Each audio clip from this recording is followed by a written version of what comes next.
देखंतु सांग माने मोर बाइगण गछरे पत्र गुड़ा केमती सब हो जाइए किछि पटा पत्र एमती हो जाइए आउ किछि गछ मु देखौछु आपण मानकु देखंतु एठी मोर पिंपुड़ी मध्य लागी जाइए एमती ए प्रकार पिंपुड़ी लागिकी मोर गुड़ाए गछ नष्ट हो साराणी। नमस्कार मु मचेश्वरी आपण मानक मोर बारी बगान को स्वागत। आज आपण माने मोर बाइगण गछरे घरोई उपचार रे केमिति मु बाइगण गछ को रोग द्वारा बचेकी रखुची तो आस तो देखिबा घरोई उपचार द्वारा मु केमिति कोन करूची। किछि मु निम पत्र को ग्राइंडिंग करी नै आछि आउ किछि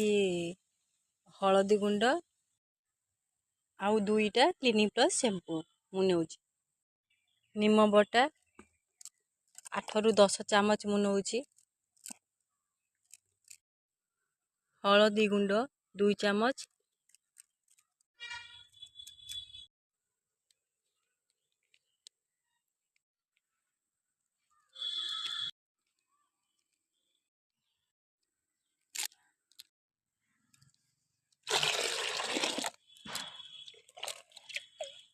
एमिति मु 3 मग खंडे पानी दे देली याको मु भल भाबरे फेंटी नेउची। एमती फेंटी सारिला परे एई लिक्विड पानी डाकू मु चाहा छना द्वारा छाणी नेबी कहीं ना स्प्रे बोतल रे जदी किछि भी लागी जिवो ताहेले आउ भल भाबे स्प्रे हे पारिबनी तो मु याको एमिति छाणी नेउची। सॉरी सांग माने तो मु निजे कैमरा चलाउची आ निजे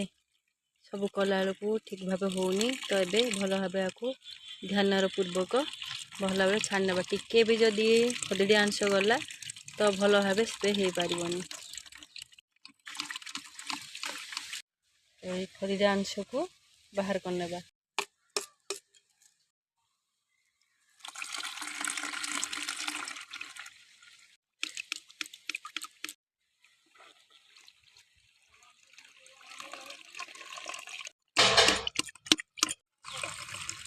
तापरे एपरी स्प्रे बोतल द्वारा यही बोतल रे मु पैक कर देबी तापरे गछरे मु भल भाबे स्प्रे कर नेबी। पानी की पुणी थरे सांग माने आउ थरे छाणी नउची एमिति बोतल रे भरी कर नउची तो यही बोतल रे पैक कर साची आ बोतल रो यही ढांकन मध्य स्प्रे रो यही ढांकन लगे साची तापरे आपमे देखिबा स्प्रे एडा होची एडजस्टमेंट केब लगी तो यहाँ इथिरे आमे देखिबा को प्रकार स्प्रे हबो देखंतु तो हाँ मते एमती ही दरकार थिला तो ए प्रकार मु एडजस्टमेंट कर देछि तापर चलन स्प्रे करबा। एथिरे पिंपुड़ी लागिछि देखंतु मोर नष्ट कर सालानी तो एथिरे मु स्प्रे करबी देखंतु पिंपुड़ी गुडाक ए स्प्रे करिया द्वारा एमती पूरा दौड़ी की चली गले देखंतु भल भाबरे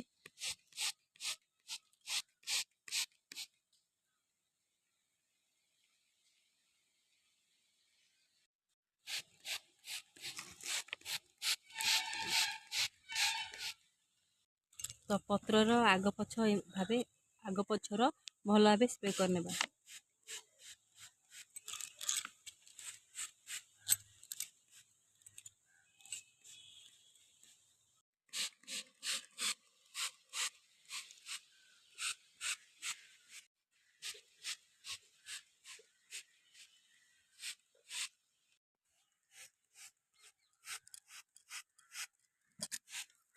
तो एमिति मु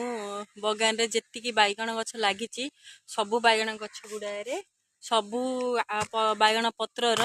आग आउ पछ सबु जाक को भल भाबे स्प्रे कर दे आ मूल रे मध्य मु भल भाबे स्प्रे करी काहेकि ना मूल रे माने ए माटी मूल रे पिंपुड़ी लागी की थाए तो मूल रे स्प्रे करिया द्वारा उई आउ पिंपुड़ी दुईटा आग छाड़ी के चली जाते तो मु तो एमती करी कि मोर बाइगण बगान को बंचौची तो आपण माने देख ट्राए करके थरे देखंदु मोर किंतु जहा मु लाभ पाउची एथिरु से मुझे ऑर्गेनिक रे ही सब जिनस प्रयोग करे सार जिनस तो मुझे आगु कही सारी सार प्रयोग कि मेडिसिन यूज किसी कैनि तो ए प्रकार करके मोर बैगण गछ को बचाए कहीं बैगण चाष करने लोक डरती बैगण गछ बहुत जत्न माने पाई थाए आउ बैगण गछर पर्पल केयर जदि करेंगे ताहले जाइकी बैगण भल भाव तार आम थे जदि बैगण लगेगा तो कंटिन्यू 2 वर्ष 3 वर्ष बैगण आमदानी करिपारिबा।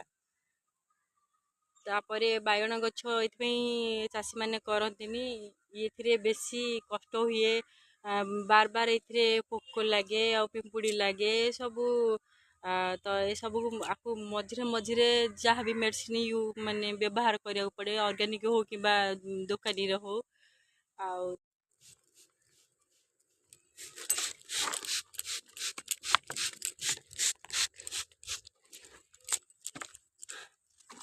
मु तो यही लिक्विड औषधीय को यही बैगन रे यूज करे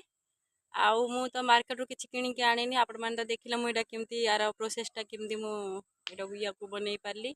यार प्रोसेस प्रणाली आपको देखी आपण चाहिए ए प्रकार आपणकर खाली बैगन गछ नुह जेकोसी गचर फूल गछ हो जेकोसी परिवा गचर आपण यूज करें आईटा किसी क्षतिकारक नुह एमती आपण सप्ताह को थरे बनईकी गचरे स्प्रे करेंगे जदि आपण पाखे समय अभाव ताहले मासक थरे निश्चय गचरे स्प्रे करने को भूलें तो गचरे रोग माने लगिया पूर्वर जदि आम सप्ताह को थरे जदि या स्प्रे करदेवा ताहले आउ रोग कौन पोक आमर बैगण गछ हो कि जो कौन फूल गछ हो कि परिवा गचरे आ लगनी तो रोगरू आम बंचई पारिबा गछ को तो ये प्रकार मु करुच्ची देखु मोर तो बहुत लाभ देती आपण मैंने ट्राए करके देखु जदि आपण मानक वीडियो भल लगी ताहले लाइक आ सब्सक्राइब करें जमार भूलें तो रखुची एतिक वीडियो शेष करुच्ची तो जय जगन्नाथ।